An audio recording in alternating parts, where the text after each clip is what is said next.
আপনার বাড়ি কোথায়? নিশাটোর প্যাকপাড়া। ও, তো বন্যা কেমন ক্ষয়ক্ষতি হলো?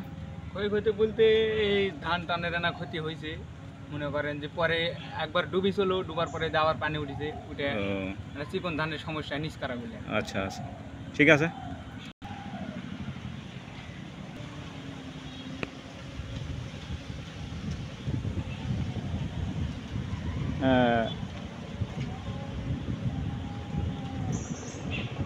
বলেন তো এই জায়গাটা কোথায়, আপনার কি চিনতে পারেন কেউ?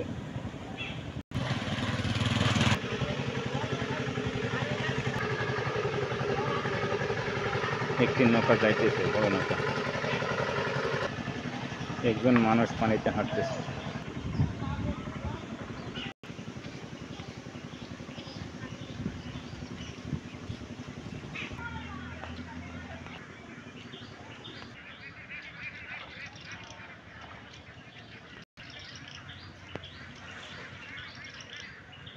ওইখানে কয়েকজন জাল খাওয়াচ্ছে।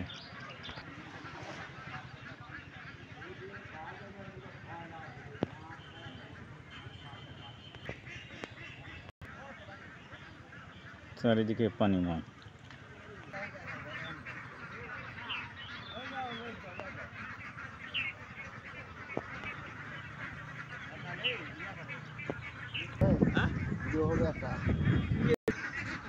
এখানে এসে একটি হাঁসের খামার দেখতে পেলাম, তো খামারটির বিবরণী দিচ্ছে। এখানে অনেকগুলো হাঁস রয়েছে, পার্শ্বে নদী বয়ে গেছে, তো এখানে হাঁসের খামার রয়েছে। খামারের মালিকের সাথে একটু কথা বলবো। ভাইজান, এটা আপনার খামার? হ্যাঁ, আমার খামার। এখানে কতটি হাঁস রয়েছে? 800টা। 800টা? হ্যাঁ। তো আপনার কেমন এটা পোষাচ্ছে করে? আগে তিনি করি, কিন্তু আগে আমি আর মেলা লস হচ্ছে। এখন এই হাঁসের বয়স 2 মাস বয়স। হ্যাঁ, এখন অবশ্য আল্লাহর রহমতে ভালোই আছে। করতে হচ্ছে, তাই না? এখন তো দেখা যাচ্ছে ভালো। ও আচ্ছা আচ্ছা, বেচাকেনার শেষে দেখা যাবে কি ভালো কি মন্দ। আচ্ছা আচ্ছা, ঠিক আছে।